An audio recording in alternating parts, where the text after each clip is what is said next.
Hi good evening all. कल CBSE board का exam है क्लास 12th इंग्लिश का, तो मैं एक बहुत क्विक रिजन देने वाली हूँ। आज आपको 3-4 वीडियोस मैं अपलोड करने वाली हूँ। तो सबसे पहले आपको पोएट्री की मिलने वाली है, क्योंकि पोएट्री की बहुत इंपॉर्टेंट है। फ्लेमिंगो में 6 मार्क्स का आपका इसमें एक्सट्रैक्ट आएगा। क्वेश्चन भी आ सकता है 2 मार्क्स का, शॉर्ट एंड लॉन्ग भी आ सकता है। तो मैं साइड में पोएट्री कवर करने वाली हूँ with writers name and everything symbolises deeper meaning, broader meaning. एक ही वीडियो में बहुत क्विक रीजन होगी। कोई आपको फास्ट या उसको फास्ट फॉरवर्ड करने की जरूरत नहीं है, स्पीड बढ़ाने की जरूरत नहीं है। आप नॉर्मल स्पीड में देखिए, कोई एक्स्ट्रा बात नहीं है। ध्यान से सुनिए सभी। सबसे पहले मैं बात करने वाली हूँ पोएट्री डिवाइसेस की, जो 1 मार्क 1 मार्क का तो ये 2 मार्क का आ ही जाता है हमारे एक्सट्रैक्ट के अंदर। अब पोएट्री डिवाइस मैं बहुत शॉर्ट फॉर्म में कराने वाली हूँ, क्योंकि बहुत लंबा टाइम नहीं है, बच्चों को एक बहुत जल्दी से क्विक रिविजन चाहिए, तो बहुत लंबी वीडियो नहीं है ये। बस इसमें क्या है कि आपको फटाफट ध्यान देना है कि पोएट्री डिवाइस कौन कौन सी होती है। सबसे पहले मैं आपको बता रही हूँ, एक होती है सिम्बली। सिम्बली में क्या होता है कि कंपैरिजन होता है 2 डिफरेंट थिंग्स के बीच में, कि 2 अलग अलग चीजें हैं उनके बीच में कंपैरिजन, लेकिन कुछ वर्ड्स को यूज करके यहाँ से यहाँ पे लिखा हुआ है जस्ट एज और लाइक, इस तरह के कुछ वर्ड्स को यूज करके सिमिली की जाती है। 2 डिफरेंट चीजों के बीच में कंपैरिजन किया जाता है। जैसे कि मान लो मैं ये बोलती हूँ कि तुम मेरी बेटी जाती हो, you are like my daughter, you are like my sister, तो लाइक वर्ड यूज हो गया। तो मैंने 2 डिफरेंट चीजें, सिस्टर एक अलग चीज है और मेरी बेटी या बहन अलग चीज है, लेकिन मैंने कंपैरिजन कर दिया, दोनों डिफरेंट पर्सन्स हैं यूज करके कुछ वर्ड्स। ठीक है, तो ये हो गया सिमिली। अब मैंने एक एग्जांपल आपकी पॉम्स में से भी लिया है। जैसे मैंने लिया as a late winter's moon, तो मेरी माँ का चेहरा किसमें, माई मदर एट 66 में, कि कैसा दिखता है, लेट विंटर्स मून की तरह दिखता है। तो यहाँ पर क्या हो गया, सिमिली। जब आपको ये वर्ड्स दिख जाएं तो आपको क्या दिखना है, आपको बिना सोचे समझे सिमिली कर देना है। मेटाफर भी कुछ इसी तरह का है, ये भी एक कंपैरिजन है between 2 different things used to emphasise या क्लैरिफाई करने के लिए, कुछ चीज को ना क्लैरिफाई करने के लिए। अच्छा, अभी बहुत सिंपल वर्ड्स में बता देती हूँ। अभी मैंने बोला you are like my sister, है ना, अपनी किसी फ्रेंड को बोल दिया। अब मैंने उसको डायरेक्ट बोल दिया यू आर माई सिस्टर, मेरे इतने क्लोज हो तुम, मतलब मैं कुछ और ज्यादा क्लैरिफाई कर रही हूँ, एम्फसाइज कर रही हूँ कि तुम तो मेरी बहन ही तो हो, अपनी फ्रेंड को मैंने बोला। तो यहाँ पर क्या बन गया, यहाँ पर बन गया मेटाफर बन गया। तो आपने जब ऐसा आपको लगे कि कोई कंपैरिजन है 2 डिफरेंट चीजों के बीच में, लेकिन कोई वर्ड यूज नहीं कर रखा, दैट इज मेटाफर। एग्जांपल मैंने लिया है फ्लारी बैंड। अब फ्लारी फूलों से बना हुआ बैंड, मतलब एक फ्लारी बैंड। ये थिंग ऑफ ब्यूटी में आपका आता है कि हम कुछ ऐसी एक्टिविटीज करते हैं जो कि हमें नेचर से बाइंड करके रखता है। तो फ्लारी बैंड का मतलब यहाँ पे डीपर मीनिंग है, कुछ एम्फसाइज करने के लिए, क्लैरिफाई करने के लिए, कि हम कुछ ऐसी एक्टिविटी करते हैं नेचर से रिलेटेड जो हमें नेचर से या अर्थ से बाइंड रखती हैं। उसके बाद आता है रिपीटिशन। बहुत सिंपल है, सिंगल वर्ड्स या फ्रेजेस या लाइंस का बार बार यूज हो जाना, जैसे कि smile smile smile word use हुआ है। उसके बाद है हमारी एलिट्रेशन। एलिट्रेशन में क्या है, सेम लेटर रिपीटिशन। जब सेम लेटर रिपीटिशन होता है कब, at the beginning of the word के स्टार्टिंग में। रोड साइड स्टैंड में आया आपका गैलन ऑफ गैस, आप समझ गए होंगे कि आपका ये जीजी वर्ड आपका यूज हुआ है।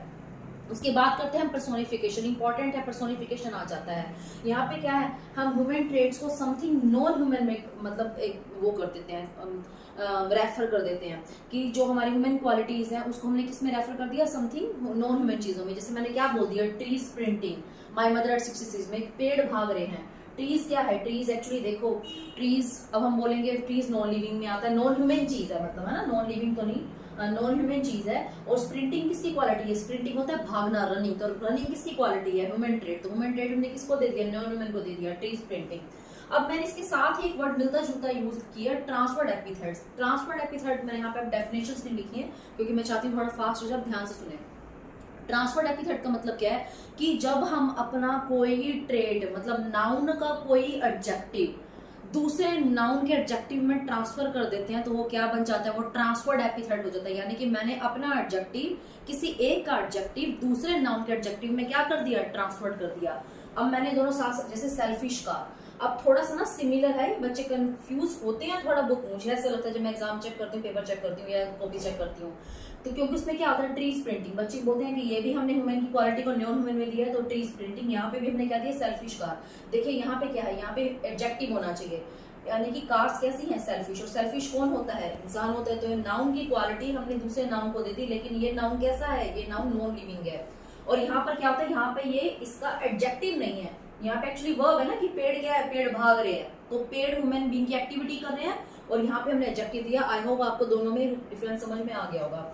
उसके बाद इमेजरी, बहुत सिंपल सा है, जब आपको नेचर की चीजें दिखाई देती हैं, विजुअलाइज होती हैं, है ना, आपकी सेंसेस के थ्रू आप स्मेल करते हैं, जैसे कि मस्क रोज ब्लूज आया एक, है ना, उसमें थिंग ऑफ ब्यूटी में कि आप मिड फॉरेस्ट में फंस गए हैं ब्रेक में और आपको अचानक से मस्क रोज ब्लूज आती है, तो आप ना जब ये आपको टीचर ने कराया होगा तो आपको फील हुआ होगा सेंस के थ्रू, आपके आईज के थ्रू आपको विजुलाइज हुआ होगा ये आपको सीन। तो जब ये कोई चीज हमें विजुलाइज होती है हमारे सेंसेस के through, that is imagery. Symbolism important है, ये भी बहुत ज्यादा आता है जब हम कोई पर्टिकुलर कोई चीज की रेफरेंस देते हैं। मतलब सिंपल वर्ड्स में बताऊं ना, तो जब सिंबोलाइज मतलब क्या होता है, जब हम किसी वर्ड का ब्रॉडर मीनिंग या डीप मीनिंग बताते हैं वो सिंबोलाइज है। अब डीपर मीनिंग क्या है, बहुत सारी पॉइंट्स में आएंगे भी हम करते हैं, जैसे कि हाँ मैरी चिल्ड्रन है, मैरी चिल्ड्रन को यहाँ पर ले लेते हैं। मैरी चिल्ड्रन क्या है, मैरी चिल्ड्रन किसको सिंबोलाइज कर रहा है, मैरी चिल्ड्रन सिंबोलाइज कर रहा है यूथ को, केयर फ्री लाइफ को, है ना। तो सिंबोलाइज करना जब डीपर मीनिंग होते हैं, ब्रॉडर मीनिंग होते हैं। उसके बाद कुछ थोड़े से कम आते हैं ऑक्सीमोरॉन। ऑक्सीमोरॉन क्या है कि ऑपोजिट वर्ड, तो ऑपोजिट वर्ड जब साथ में आ जाए तो वो ऑक्सीमोरॉन होता है। जैसे कि गाना है मेरे पास सिंपल, रोते रोते हंसना सीखो, तो रोते भी और हंसते भी हैं जब ये गाने में इकट्ठा क्या वर्ड यूज किए, ऑक्सीमोरॉन। आपकी पॉइंट में क्या है, अभी हम आगे यूज करने वाले हैं। आयरनी, आयरनी क्या है, आयरनी क्या होता है, दुख, पेन, एग्नी, पीड़ा। तो जब जब कोई आयरनी हुई है, कोई दुख आया है किसी पॉइंट के अंदर, माई मदर 66 में आया हुआ है आपका आयरनी, तो दुख आया तो वहां पे पेन और एग्नी है। तो ये मैंने बहुत सिंपल वर्ड्स में समझा दिया। अब पॉम्स में अब मैं आपको बताने वाली हूँ नेक्स्ट कि आपको सारी पॉइंट्स हम यहाँ पे डिस्कस करने वाले हैं। पॉम्स के अंदर कैसे आपकी पोएट्री डिवाइसेस आ रही है, कौन कौन सी पोएट्री डिवाइसेस यूज की हैं, और सेकेंडली कौन से वर्ड का कौन सा डीपर मीनिंग है। सारी पॉम्स को हम बहुत शॉर्ट में एक्सप्लेन करेंगे। नेक्स्ट अभी करते हैं। Now we are going to discuss My Mother at 66, a very short, quick revision, quick. सबसे पहले तो एक नंबर का ये होता है कि आपको फटाफट पोएम की आइडेंटिफाई करनी है, लाइंस आपको आप पहचान लेना कि कौन सी पोएम है। ये माय मदर 66 है, written by Kamala Das. Spelling ठीक से लिखना, कमला नहीं कमाला है, ठीक है, तो इससे आपको याद रहेगा कमाला दास। अब सबसे पहले हम करने वाले हैं इसकी पोएट्री डिवाइस। 1 मार्क आपका पोएम एंड पोएट में क्लियर हो जाता है, 1 मार्क आपका पोएट्री डिवाइस में आ जाएगा, 1 मार्क आपका डीपर मीनिंग होते हैं। बाकी सब आप क्वेश्चन आंसर में छाड़ सकते हैं। Actually deeper meaning, broad meaning, जो भी मैं मीनिंग्स बताने वाली हूँ वो सारे मीनिंग बाकी के 3-4 नंबर तो इसी में से कवर हो जाएंगे, तो नो नीड टू वरी, है ना। फटाफट से देखते हैं। अब सबसे पहले हम पोएट्री डिवाइस देख लेते हैं। पर्सोनिफिकेशन, पर्सोनिफिकेशन ट्री प्रिंटिंग अभी हमने पहले भी डिस्कस की है, क्योंकि यहाँ पे हमने नॉन लिविंग को, नॉन ह्यूमन चीज को ह्यूमन का कर दिया, डिफाइन कर दिया कि वो क्या कर रहा है, क्या कौन सी एक्टिविटीज कर रहा है, ट्री प्रिंटिंग। देन इमेजरी है, जब हमने ये पोम पढ़ते हैं माय मदर 66, और जब उसमें ये वाली लाइन्स आती है ना कि trees printing and Mary children spilling out of their homes, तो ना बच्चों को ये विजुलाइज होता है अपने सेंसेस के थ्रू। वाओ, कि कहते हैं कि हाँ मैम, हाँ हमने देखा है बच्चों को हंसते खेलते, बच्चे कितने खुश होते हैं जब हम किसी सफर करते हैं, ट्रैवलिंग करते हैं, तो ऐसे लगता है पेड़ भागते हुए नजर आते हैं और बच्चे इतने खुश खुश नजर आते हैं अपने घरों से बाहर निकलते खेलते हुए। तो ये चीज़ ना विजुलाइज हो जाती है, क्योंकि हम उस चीज़ को फील करते हैं और हमारा माइंड भी इससे डाइवर्ट होता है। हाँ, तो एक और देखो, पढ़ाते पढ़ाते आज कुछ भी मुझे याद आने वाला है। तो यहाँ पर जो चिल्ड्रंस फीलिंग है वो, हाँ, विंडो में से बाहर क्यों देखती है, तो ये भी इंपॉर्टेंट क्वेश्चन है कि उसने विंडोज में से बाहर क्यों देखा पोएट ने, तो क्यों देखा, टू डाइवर्ट हर माइंड, अपने माइंड को डाइवर्ट करने के लिए। फिर आयरनी है, आयरनी कहाँ पे, दुख कहाँ पे, पेन कहाँ पे निकल कर आ रहा है। सी यू सोनमा, कि नेक्स्ट जब मैं तुम्हारे पास विजिट करने आऊंगी, क्योंकि उसकी मदर की हालत इतनी डिके हो चुकी है, इतनी ग्रोइंग एज पे है वो, तो क्या पता मैं नेक्स्ट टाइम आऊंगी मैं अपनी मदर से मिल भी पाऊंगी कि नहीं मिल पाऊंगी, वो जीवित रहेगी कि नहीं भी रहेगी। तो ये उसकी एक आयरनी है उसकी लाइफ की, क्योंकि वो अपनी माँ के पास और स्टे भी नहीं कर सकती है। We daughters have to go to our in-laws house, तो ये एक आयरनी है। सिंबोलिज्म कहाँ पे है, सिंबोलिज्म वही मैंने आपको बताया था कि डीप मीनिंग होते हैं, मैरी चिल्ड्रन, यंग ट्री, सारे इनके डीप मीनिंग भी हैं। एलिट्रेशन है, सी यू सून में ऐसे ऐसा आपका दे रखा है, तो यहाँ पे है रिपीटिशन है, वर्ड्स की रिपीटिशन है, smile and smile and smile. अब फटाफट से डीप मीनिंग देख लेते हैं। सबसे पहला है कि मैरी चिल्ड्रन, मैरी चिल्ड्रन किसको सिंबोलाइज कर रहा है, किसको रेफर कर रहा है, ये रेफर कर रहा है मैरी चिल्ड्रन। चिल्ड्रन क्या होते हैं, यूथ होती है, केयर फ्री लाइफ, मस्त, नो वरीज, हैप्पीनेस, हैप्पीनेस भी लिख सकते हैं आप यहाँ पर कि किस चीज को सिंबोलाइज कर रहा है, यूथ को, हैप्पीनेस को, केयर फ्री लाइफ को। देन है हमारा यंग ट्री स्प्रिंटिंग, अब जो पेड़ भागते हुए, पेड़ किस चीज को कर रहा है, पेड़ कर रहा है पार को, देखो हम पार, ग्रोथ बढ़ रहे हैं हम, है ना, भाग रहे हैं, वाइटैलिटी को, पार को, मजबूती को, स्ट्रेंथ को। सी यू सून अम्मा, सी यू सून अम्मा का मतलब क्या है, यहाँ पे किसको रेफरेंस दे रहा है, सी यू सून का मतलब है कि होप टू मीट अगेन, कि मैं दोबारा फिर तुमसे आके मिलूंगी। विंटर्स मून, विंटर्स मून किसको सिंबलाइज कर रहा है, उसके डिके हेल्थ को, विंटर के साथ, मून के साथ कंपेयर किया कि जैसे मून जो होता है वो विंटर्स में फेडेड फेडेड से दिखाई देता है, उसमें कोई ब्राइटनेस नहीं होती है, कोई चार्म नहीं होता है, कोई ग्लो नहीं होता है। सेम उसी तरह मेरी मदर का फेस भी कैसा हो गया बेचारी का, रिंकल्ड, एशियन लाइक हो गया, कॉप्स हो गया, सब में सिमिलीज है ना, एशियन में एशियन लाइक, कॉप्स, ये सारी सिमिलीज निकल कर आ रही हैं। लेट विंटर्स मून, तो यहाँ पर उसकी जो हेल्थ है, ग्रोइंग एज, मतलब बहुत सारे 3-4 वर्ड्स तो यही सिंबलाइज कर रहे हैं, रेफर कर रहे हैं कि आपका कौन सा, कि विंटर्स मून, कॉप्स की तरह कहना, या रिंकल्ड हो गया है ना, ये सारे किसको करें, डीके हेल्थ को और ग्रोइंग एज को। देन है चाइल्डहुड फियर। अब पोइट का चाइल्डहुड फियर क्या है? चाइल्डहुड फियर उसको क्या है कि उसको अपनी मदर से सेपरेट होना पड़ेगा, सेपरेशन फ्रॉम हर मदर की। जब मैरिज हो जाएगी, बचपन में बोलने लग जाते हैं ना कि बेटियों की मैरिज हो जाएगी, सेपरेट हो जाएगी, तुम चली जाओगी, तो उसको ये चाइल्डहुड फियर था। और फैमिली भी वही सेम, सेपरेशन। मतलब कुल मिला के ना यही है, जो इसकी थीम है वो यही है कि डीके हेल्थ है, ग्रोइंग एज है, सेपरेशन फ्रॉम हर मदर है कि अपनी माँ से अलग होने का एक डर है। स्माइल एंड स्माइल क्यों वर्ड यूज किया? देखो पोएट लोग वैसे कुछ डिफरेंट बातें यूज करते हैं, उसने स्माइल एंड स्माइल यूज किया। वो किस लिए यूज किया? अपने इमोशंस को कंसील करने के लिए, ताकि उसकी माँ उसको हंसते हुए देखे और वो अपना दुख उसको एक्सप्रेस ना कर पाए, है ना। तो हाइड, अपने इमोशंस को हाइड करने के लिए। तो एक शॉर्ट में ये एक ग्लांस था एक माय मदर 66 का, इसके बाहर से कुछ नहीं आने वाला। यही है जो है इसका finally symbolism and deeper meaning, broader meaning और ये सब चीजें। नेक्स्ट हम करने वाले हैं इसे, नेक्स्ट फॉर्म आपकी। तो अब हम करने वाले नेक्स्ट फॉर्म है हमारी keeping quiet and written by Pablo Neruda. Pablo Neruda ने यहाँ पर एक थीम रखी है इंट्रोस्पेक्शन की, और सबसे इंपॉर्टेंट वो एडवोकेट कर रहे हैं किसको? साइलेंस को एडवोकेट कर रहे हैं। साइलेंस को एडवोकेट क्यों कर रहे हैं? ताकि हम इंट्रोस्पेक्ट कर सकें, क्योंकि ना हमारे पास इतना टाइम नहीं है, इतनी बिजी लाइफ हो गई है। We all are in hurry to do our works, earning, हम दिन रात भागा दौड़ी करते रहते हैं। There is a lot of noise, कभी कहीं इंजन का क्राउड है, कहीं रश, कहीं कार, कहीं गैसेस, पॉल्यूशन करते जा रहे हैं, ग्रीन वॉर्स करते जा रहे हैं, काटते जा रहे हैं, डिफॉरेस्टेशन करते जा रहे हैं। तो इतनी सारी चीजें हम ऐसी बैड एक्टिविटीज कर रही है ना कि हम बिल्कुल पोज नहीं कर रहे हैं, बस हम अर्निंग के चक्कर में है, अपने आप को सर्वाइव करने के चक्कर में है। तो इन सब चीजों की वजह से अब रीजन, हाँ देखिए ना, ये भी क्वेश्चन बन रहा है कि हम यहाँ पर नीड क्यों है इंट्रोस्पेक्शन की। तो वेरी इंपॉर्टेंट। अब तो माइंड में आज से मेरे ऐसे क्वेश्चन आ रहे हैं कि जो आपको एग्जाम पॉइंट ऑफ व्यू से जो इंपॉर्टेंट है काफी। हमें साइलेंस की नीड क्यों है, हमें इंट्रोस्पेक्शन की नीड क्यों है ना। ये क्वेश्चन भी बहुत इंपॉर्टेंट बन रहा है। ये क्वेश्चन इंपॉर्टेंट ये बन रहा है कि हमें इंट्रोस्पेक्शन या साइलेंस की जरूरत क्यों है, ताकि हम थोड़ी देर के लिए पोज कर सके, पोज करके हम रिफ्लेक्ट कर सके अपनी चीज़ों के, क्योंकि हम ऐसी क्या एक्टिविटीज़ गलत कर देते हैं, क्या ऐसी एक्टिविटीज़ हम करते हैं जिसकी वजह से हम समझ नहीं कर पाते हैं कि हम ऐसे लॉट ऑफ थिंग्स पूरे दिन में डेली लाइफ में कर देते हैं। देखो हम भी कर देते हैं, हमें कहीं भागना है, कार में जा रहे हैं, बेटी को जाना है कॉलेज, अलग से स्कूटी पे जा रही है, बेटे को जाना है अलग से स्कूटर पे जा रहा है, मोटरसाइकिल पे जा रहा है, मैं जा रही हूँ अलग से ड्यूटी पे कार पे जा रही हूँ। तो हमारे एक ही फैमिली मेंबर ने, देखो 3 मेंबर्स ने पॉल्यूशन कर दिया ना, किस लिए? बिकॉज वी ऑल वर इन हरी, क्योंकि हम सब हरी में थे, जल्दी थे हम सब। तो ये देखो ना, कुछ चीज़ें ऐसी कर देते हैं। लेकिन जब हम कभी इन सब चीज़ों के बारे में सोचें कि क्या है, हमने क्या गलत किया, तो जब हम ठंडे दिमाग सोचेंगे ना, नहीं अब आज के बाद हम सब अपना पब्लिक ट्रांसपोर्ट पकड़ेंगे, कम से कम एक बस के अंदर 40-30 बंदे होते हैं ना, तो देखो पॉल्यूशन कम होगा ना। तो ऐसे ही अगर हम सभी सोचने लग जाएं, लेकिन सभी इतनी हरीज में है, ऐसी और बहुत सारी ह्यूमन एक्टिविटीज हैं, हम सोचते नहीं है, लड़ते हैं। ये जो टंग है ना हमारी, जो हमारी लैंग्वेज है, ये बहुत कॉन्फ्लिक्ट्स करा देती है, लड़ाई झगड़े क्लैशेस करा देती है।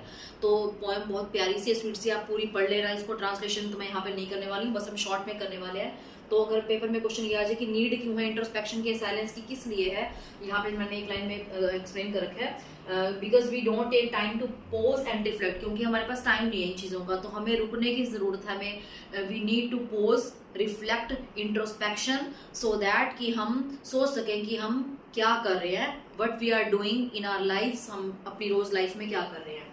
अगर ये सब करेंगे ना, let's not speak in any language, अगर थोड़ी देर के लिए चुप हो जाए, साइलेंस रखे ना, तो लड़ाई झगड़ा भी नहीं होगा। कहीं लड़ाई झगड़ा हो रहा है, चुप हो जाओ आप, ठीक है ना। तो ये सब चीजें हैं। अब सिंबलाइज करा ब्रदर किसको सिंबलाइज करा? ब्रदरहुड के साथ। तो ये एक बहुत अच्छा पैराग्राफ है, मैं बुक ले लेती हूँ आपकी, जो आपका ये वाला पैराग्राफ है, those who war green Wars, green gas with fire. इसके बाद एक लाइन्स आ रही है, would put on clean cloth, आज हम क्लीन क्लोथ पहन लेते हैं, and walk about their brothers. देखो अगर हम लिटरली मीनिंग देखेंगे ना, तो इसका मीनिंग क्या है कि चलो आज हम क्लीन कपड़े पहनकर अपने ब्रदर के साथ चलते हैं, शेड में चलते हैं। लेकिन ये तो बहुत फनी सा हो जाएगा ना। तो अब इसका मीनिंग क्या है कि आज हम ब्रदरहुड के साथ चलते हैं, भाईचारे के साथ चलते हैं। क्लीन क्लोथ का मतलब होता है कि पीस में, काम है ना, काम होके, शांत रह के, ठीक है, प्रोटेक्शन में, मतलब एक दूसरे को प्रोटेक्ट करते हुए चलते हैं। और उसके बाद एलिट्रेशन है आपका वी विल, जहाँ पे बार ये आ रहा है कि we will count up to 12, we will count up to 12। तो ये WW यहाँ पर आपका एलिट्रेशन है, रिपीटिशन है, वॉर वाली लाइंस मैंने भी पढ़ी हैं, तो यहाँ पे रिपीटिशन है वॉर वर्ड का। ये आपका हो गया। इसके बाद एक मोस्ट इंपॉर्टेंट 2 वर्ड मुझे और बहुत ज्यादा लग रहे हैं आपके एग्जाम पॉइंट ऑफ व्यू से, टोटल इनएक्टिविटी। टोटल इनएक्टिविटी का मतलब क्या है, उसने कहा है ना कि मैं इतनी सारी चीजें तुम्हें समझा रहा हूँ कि ये नहीं करना, ये नहीं करना, ये नहीं करना, ये नहीं करना, आज हम ये ना करें, आज हम वेल्स को हार्म ना करें, आज हम अपने हाथों को, हैंड्स को हार्म ना करें, तो क्या करें। तो इसका मतलब ये नहीं है, कई बार क्या हो जाता है कि हम उदास हो जाते हैं, है ना, कि अचानक हम सोचते हैं फिर हम इनएक्टिव रहें, बस ऐसे बैठ जाएं। तो आपको पेसिवनेस नहीं होना, ठीक है। इसका मतलब पोएट ये सजेशन दे रहा है कि आपको पेसिवनेस नहीं होना, आपको बिल्कुल भी ऐसे करके नहीं बैठ जाना। पेसिव किसको करना है, पेसिव अपनी थोड़े टाइम के लिए अपनी बॉडी माइंड को करना है, लेकिन इंट्रोस्पेक्शन तो करते रहना है, ठीक है। तो यहाँ पे टोटल इनएक्टिविटी से कह रहा है कि कंफ्यूज मत हो जाना, आपको पेसिवनेस नहीं होना है, आपको अपने सिर्फ इंट्रोस्पेक्शन करना थोड़ी देर के लिए शांति से बैठ के। उसके बाद ये एक और वर्ड आ गया मेरे में, सैडनेस। यहाँ पे सैडनेस एक वर्ड आया है कि वो कहता है कि मैं अभी सैडनेस को इंटरप्ट करूंगा। तो कौन सी सैडनेस, हम सैड हो जाते हैं कि पोएट ने इतनी सारी हमें ज्ञान की बातें दे दी, नॉलेज की बातें ये दे दी, एडवाइस, एक्चुअली ना पूरी पोम में एडवाइस ही है ना, एडवाइस दे दी, ये नहीं करना, वो नहीं करना। तो एडवाइस देने के बाद कई बार क्या होता है, आजकल की जनरेशन बच्चे लोग ना क्या हो जाते हैं, सैड हो जाते हैं। तो मैं सैडनेस को इंटरप्ट करता हूँ। कौन सी सैडनेस, कि अच्छा कई बार हम सुधर भी तो जाते हैं ना, तो हम सोचते हैं कि अच्छा अब हमें इंट्रोस्पेक्शन करने के लिए क्या है, आज के बाद मैं रात को बैठ के इंट्रोस्पेक्ट क्या करूंगी, तो उस चक्कर में सैडनेस हो जाती है, यानी कि हम सिंगल माइंडेड हो जाते हैं। तो सैडनेस किस चीज की, सिंगल माइंडेड होने की, ठीक है। अब सिंगल माइंडेड का मतलब क्या है, इसमें एक लाइन ये भी है कि अब हमें single, if we not so single minded, काश हम इतने सिंगल माइंडेड ना हुए होते, है ना। अब आया ना आपको समझ में, सिंगल माइंडेड का मतलब ही क्या है, सिंगल माइंड का मतलब क्या है, एक ही तरफ चलते रहना, कि मैं एक ही तरफ चलते रहना, मुझे एक ही गोल, अपना फोकस फिक्स कर लेना है। तो एक ही फोकस, वन गोल पे फिक्स नहीं हो जाना, हमें सोचना है, हमें समझना है, हमें चीज़ों को अंडरस्टैंड करना है, रिफ्लेक्शंस लेनी है अपनी एक्टिविटीज़ की, what we are doing good और बैड, हम सही कर रहे हैं, गलत कर रहे हैं। तो इन सब चीज़ों के बारे में सोचना। हमें सिंगल माइंडेड अगर हम नहीं होते, सिर्फ अपने सर्वाइवल के बारे में ना सोचे, है ना। सिंगल माइंडेड कौन से टारगेट की तरफ हो रहे हैं, यहाँ पे हम लोग हो रहे हैं अपने सर्वाइवल की तरफ ही सिंगल माइंडेड हो रहे हैं। तो ये इसका एक शॉर्ट सा ग्लांस है। इसके बाद हम करने वाले हैं नेक्स्ट फॉर्म। तो आप वीडियोस में मेरे साथ बिल्कुल लिंक बनाए रखना मेरे साथ। तो अब हमारी पोम है नेक्स्ट, हमारी है थिंग ऑफ ब्यूटी, और पोर्ट है इसके जॉन केट्स, ठीक है। तो ये पोम की जो है वो किसके बारे में है, इसकी मेन थीम क्या है, इसमें देखो, इसमें सारी नेचुरल चीज़ों की बात की गई है कि जो ब्यूटी होती है वो किसी भी शेप में हमारे सामने आए, है ना। ब्यूटी किसी भी शेप में हमारे सामने होती है, सम शेप ऑफ ब्यूटी आती है, और हमें हमारे रास्ते से, बीच में लाइंस भी हैं ये वाली, तो हमें हमारे रास्ते से जो है वो नेगेटिविटी वाले रास्ते से पॉजिटिविटी की तरफ ले जाती है, हमें रिलैक्स करती है, हमें काम करती है, हमें पीस देती है, हमें सूद करती है। तो इसमें नेचुरल ब्यूटी को जो है वो अप्रिशिएट किया गया यहाँ पर, है ना। तो यहाँ पे नेचुरल ब्यूटी कैसी है, एक तो सबसे अच्छा पॉइंट है कि एटर्नल है, हमेशा रहती है, नाम में कभी नहीं चेंज होती है, नथिंगनेस में चेंज नहीं होती है। इसका जो इंप्रेशन है वो लॉन्ग लास्टिंग इंप्रेशन रहता है आप पर, आप पे लंबे समय तक। जब भी हम तंग आ जाते हैं, फेड अप हो जाते हैं अपनी डेली लाइफ से, तो हम कहाँ जाते हैं, हम पहाड़ों पे, माउंटेन्स पे, गार्डन में, पार्क में, या आपको कुछ ऐसी एक्टिविटीज करना पसंद है जो कि आपको अर्थ से बाइंड करती हैं, अर्थ से कनेक्ट करके रखती हैं।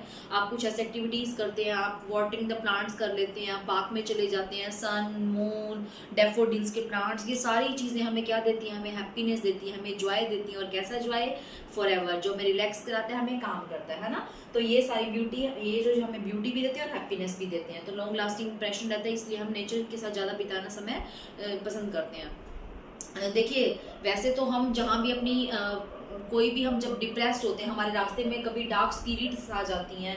डार्क स्पिरिट्स यहाँ पे सिंबलाइज कर रहा है, इसका डीप मीनिंग, ब्रॉडर मीनिंग क्या है, नेगेटिव वेज, कि जब हमारे रास्ते में डार्क स्पिरिट आ जाती है, यानी कि डार्क स्पिरिट का मतलब ये नहीं है कोई आत्मा भटकती आ जाती है काली काली और आप डर जाते हैं, ओ अब मैं क्या करूँ, अब मैं किसी पार्क में चली जाती हूँ। नो, डार्क स्पिरिट्स का मतलब ये है कि जब हमारे सामने नेगेटिविटी आ जाती है। कई बार क्या होता है कि आप समटाइम्स, कभी आप ट्रबल में होते हैं, परेशान होते हैं, वरीज में होते हैं, तो आपको लगता है कि अब मैं क्या करूँ, there is no one to soothe you, no one to listen you, sometimes it happens.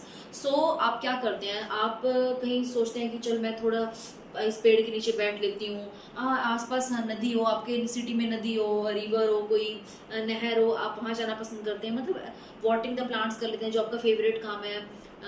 अच्छा, कभी जब आप बीमार होते हैं, कभी आपने सोचा तो मम्मियाँ क्या बना के देती हैं, हमारी मम्मी जो है वो हमको चाय बना देती है तुलसी लीव्स डाल के, है ना। तो तुलसी लीव्स भी क्या है, नेचर की एक चीज़ ही तो है जो आपको रिलैक्स करती है, आपको उस प्रॉब्लम से, डिसीज से दूर करती है, आपको रिलैक्स, आपके थ्रोट को रिलैक्स फील कराती है। तो हम ऐसी बहुत सारी एक्टिविटीज़ करते हैं। फ्लारी बैंड बुनते हैं। फ्लारी बैंड यहाँ पे सिंबलाइज कर रहा है, उसका डीप मीनिंग है।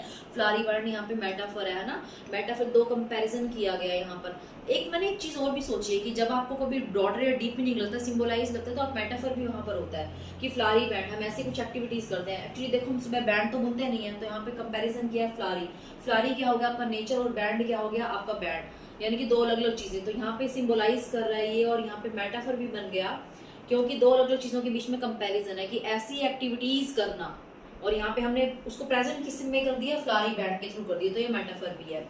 ठीक है, तो बी विश में हम, ये हमारा जो है इसका एक्चुअली में ये पोम आपको ट्रांसलेशन अच्छे से इसको करनी पड़ेगी, उसको समझना पड़ेगा, और बहुत सिंपल सी पोम है कि ये सब चीज़ें करती हैं। तो जब कभी हमारे रास्ते में डार्क स्पिरिट्स एंड एक्टिविटीज आ जाते हैं, तो हमें नेचर किसी भी रूप में आके हमें सूट करा देती है। हाँ, एक और इम्पॉर्टेंट, हाँ, कुछ माइटी डेड होते हैं, है ना, जिसकी हमने टेल्स पढ़ी, देखी और सुनी है। तो ये माइटी डेड्स क्या करते हैं, माइटी डेड का मतलब क्या, पावरफुल पीपल, इनका हम पर काफ़ी इफेक्ट होता है, हम पर ये भी हम पर इम्पैक्ट छोड़ते हैं। अब आपने बहुत सारी ऐसी कहानियाँ, स्टोरीज, टेल्स पढ़ी होंगी, जैसे कि आपने लॉर्ड शिवा के बारे में पढ़ा होगा कि उन्होंने क्या किया था, उन्होंने सारा पॉइजन अपने गले में ले लिया था, विष को, और धरती को क्या दिया उन्होंने, इमोर्टल ड्रिंक दिया, जो कि स्वर्ग से, लास्ट लाइन हमारी यही है, पोरिंग, है ना, मैं एक बार रीड कर देती हूँ आपके सामने। An endless fountain of immortal drink pouring us on from the heaven's brink.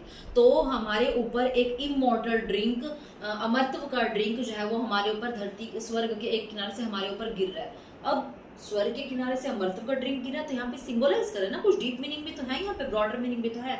Immortal drink का मतलब है यहाँ पर कि हमारे पे ब्लेसिंग्स की, जो पावरफुल लोग हमारे लिए इतने सारे काम करके गए हैं, लॉर्ड शिवा, लॉर्ड रामा, और बहुत सारे और भी, तो बहुत सारे, महाराणा प्रताप, शिवाजी, इतने सारे लोग हैं जिन्होंने इतने सारे अच्छे अच्छे हमारे देश के लिए चीज़ें करी हैं, हमारे नेचर के लिए किया, हमारे भारत के लिए किया, लोगों के लिए किया, पीपल के लिए किया है। तो उन सब की टेल्स में हमें कुछ इंस्पिरेशन मिलती है, और उन सब लोगों की वजह से ही हम इस अर्थ पे ब्लेसिंग्स हमें मिल रही हैं। ये नेचर उन्हीं की वजह से टिकी हुई है, ठीक है, तो उनका इफेक्ट हम पर लॉन्ग टाइम होता है, ठीक है। तो यहाँ पर जो वो इमोर्टल ड्रिंक है ना, इमोर्टल ड्रिंक, ये वाली जो लाइन्स हैं, एन एंडलेस माउंटेन ऑफ, यहाँ पे मैंने लिख दिया कि वो क्या है, एक्चुअली वो ब्लेसिंग्स को कर रहा है, कि हमें ब्लेसिंग्स मिल रही हैं मार्टी डेड की तरफ से, हेवन से, ठीक है। तो उनके उनके टास्क की वजह से ही, तो यहाँ पे उसकी इंपॉर्टेंस भी दिखाई गई है। अब फटाफट से पोटी डिवाइस देख लेते हैं, कहाँ कहाँ पे क्या है।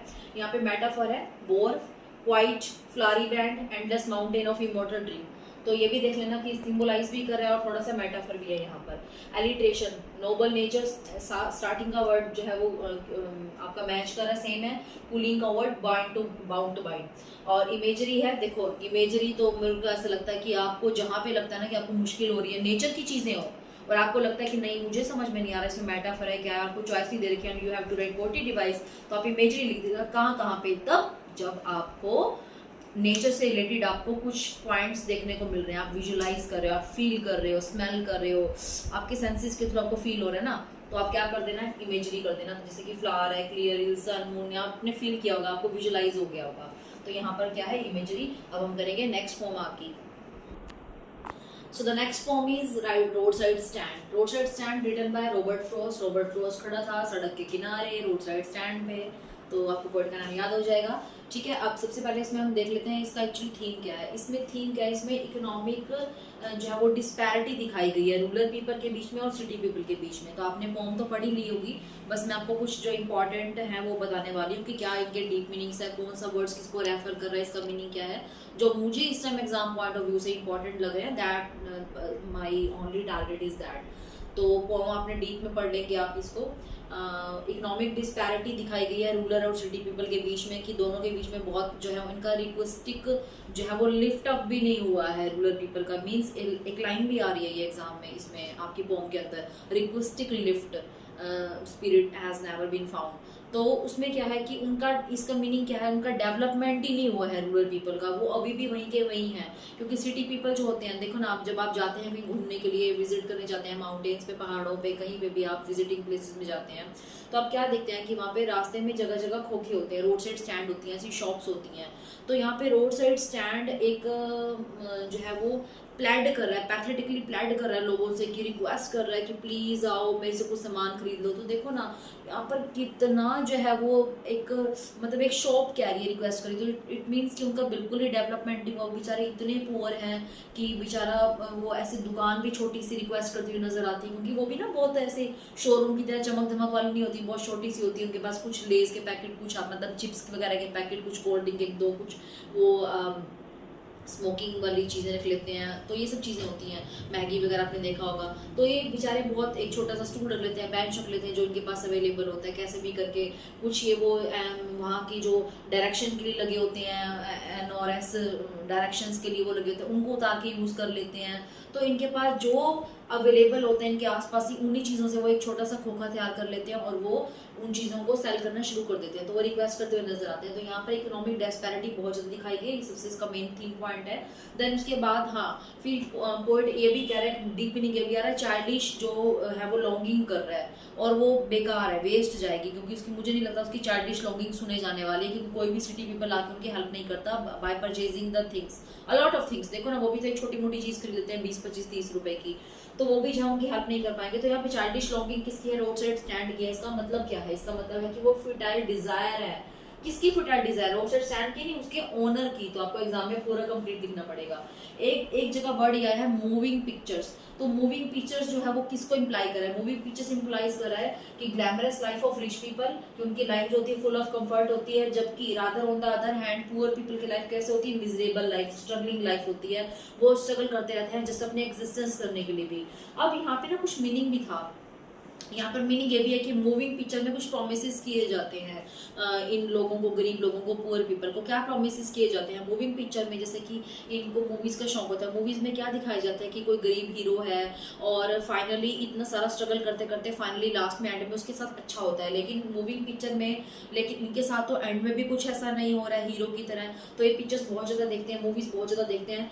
वो देखते हैं कि रिच पीपल हमेशा ग्लैमरस रहता है, लेकिन लास्ट में हीरो के साथ अच्छा ही होता है कुछ ना कुछ। तो ये चीजें भी है इसके अंदर। फिर आपका एक है, हाँ एक और इम्पोर्टेंट है कि ये जो हाँ ग्रीडी गुड डूअर्स है, कुछ पॉलिटिशियंस लोग हैं, ये इनको क्या बना लेते हैं? बेनिफिशियंट्स ऑफ प्रे बना लेते हैं। इनको अपने फायदे के लिए, इनको अपना शिकार करते हैं, इनको यूज करते हैं, इनको ना प्रोमिस किए जाते हैं। आपने कई मूवीज में देखा होगा ऐसी। मैं एक्चुअली बहुत ज्यादा मूवीज देखती हूँ। तो साउथ की एक मूवी है, उसमें क्या होता है कि बहुत सारी मूवीज है एक्चुअली ना ऐसी, कि जहाँ पे एक बहुत बड़ा होटल का मालिक है, उसको सामने वाली प्लॉट चाहिए, जमीन चाहिए। तो वो क्या करता है कि उसको सामने वाली कॉलोनी चाहिए, वहां पर क्या करता है, उन लोगों पे बुलडोजर चलवा दिया जाता है। और फिर उसके बाद बुलडोजर चलवा दिया जाता है कि हम प्रोमिस की जाते हैं कि आपको फ्लैट्स दिए जाएंगे, आपको फैसिलिटीज दी जाएंगी और आप उसमें रहना। और फिर उनको ना पहले तो स्टार्टिंग में थोड़ा बहुत कंफर्ट फैसिलिटीज दे दी जाती है, तो उनको थोड़ा दिखाया जाता है ऐसे प्रॉफिट की, तुम्हें इतना प्रॉफिट मिलने वाला है। तो उनको क्या सिखाते हैं? उनको सिखाते हैं हाउ टू स्लीप, है ना, and they sleep all day. कि देखो हम तुम्हें, मतलब इसका मतलब क्या है, इसका डीप मीनिंग क्या है? वो उनको इतना लेजी बना देते हैं, डिपेंडेंसी कर देते हैं उनको दूसरों के ऊपर, और फिर वो इतने लेजी हो जाते हैं, उनको कमाने की आदत नहीं रहती, और इसी चक्कर में कुछ जो है वो टेम्प्ट हो जाते हैं और आके अपनी जो है वो चीज़ों को, अपनी ज़मीनों को बेच देते हैं। तो यहाँ पे ग्रीडी डूअर्स पॉलिटिशियन, इनको बेनिफिशिएंट लाइंस हैं आपकी प्रॉपर पोम के अंदर, कि इनको बेनिफिशिएंट्स ऑफ प्रे बनाते हैं और फिर वो सीख जाते हैं सोना, उन फैसिलिटीज से वो डिपेंडेंट हो जाते हैं, लेजी बन जाते हैं। अब हम कुछ इसकी पोटी डिवाइस देख लेते हैं। तो यही आपको, बाकी आप पोम इसको डीप में पढ़ लेना। और इसके बाद हम अब कुछ आपकी पोटी डिवाइस से इंपॉर्टेंट रोड साइड स्टैंड, सबसे इंपॉर्टेंट तो ये रोड साइड स्टैंड, ये खुद ही एक मेटाफर है, क्योंकि ये रेफर कर रहा है, रिप्रेजेंट कर रहा है स्टैंड, रोड साइड स्टैंड जो रेफर कर रहा है, कंपैरिजन है, एक पुअर पीपल लोगों का एक रिप्रेजेंटेशन है, उनकी पॉवर्टी को दिखाने का। एलिट्रेशन आप समझ ही गए होंगे, इसमें बहुत ज़्यादा मुझे एक्सप्लेन करने की जरूरत नहीं है, आप देख लेना कहाँ कहाँ पे मैंने कुछ इंपॉर्टेंट्स लिख दिए हैं।